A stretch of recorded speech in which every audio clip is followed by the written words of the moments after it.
think about public safety, we often think that tools such as the sex offender registry is for an essential for public safety. 10,575. This is the rough estimate of how many sex offenders are registered in Mississippi.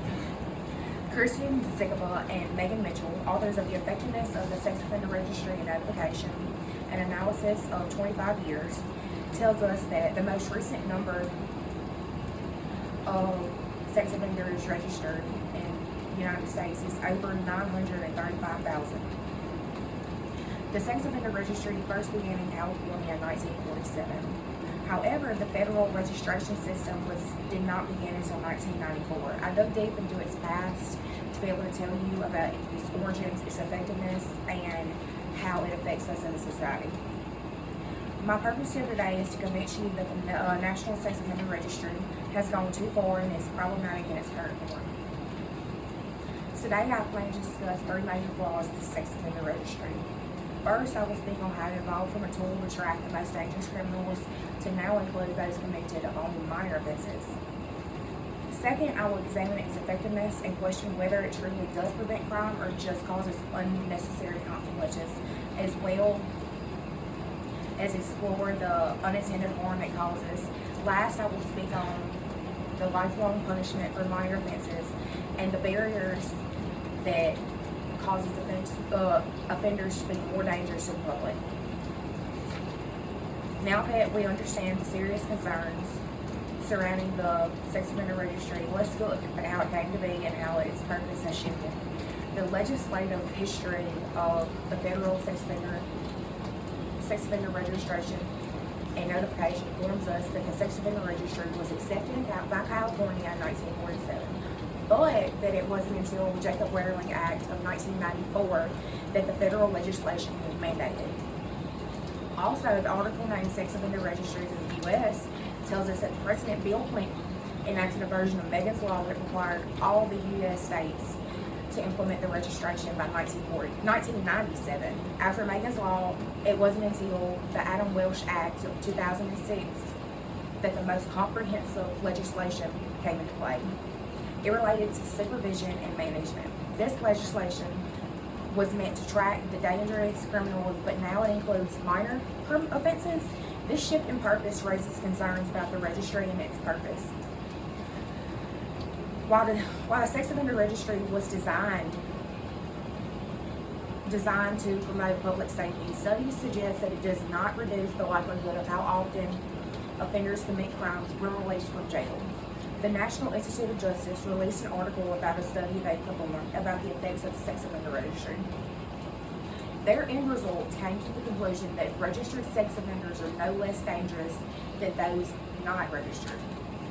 Beyond its limitations in preventing crimes, it can destroy lives. Sarah Prawn and David Berry, authors of Are the Collateral Consequences of Being a Registered Sex Offender as Bad as We Think?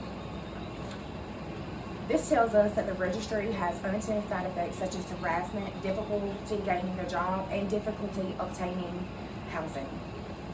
This causes undue mental distress that can lead to later complications in the mental health. This stigma can cause reintegration into society to be near impossible. While the registry was promoted to ensure public safety, its consequences raises concerns about its effectiveness.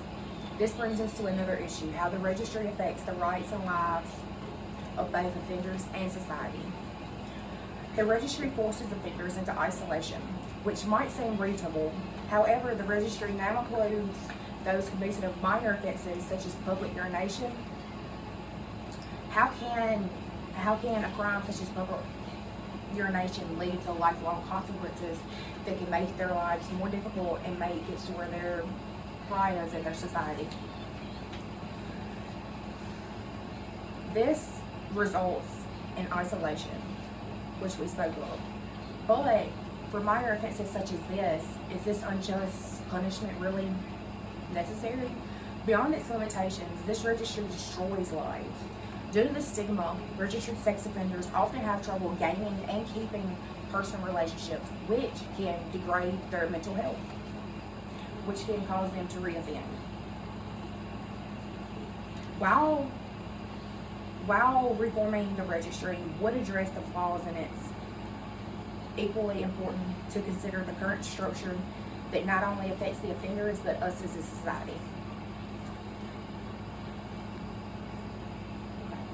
There are many broader consequences that leads to broader consequences, such as not being able to keep a job, not being able to gain a life outside of rehabilitation. It causes minor offenders to not be able to go on with their lives and reinsert themselves into our society.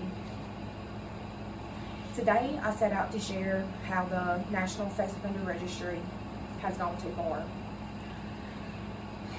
First, I began and spoke about how the original purpose of this registry has shifted over time, and I analyzed its effectiveness.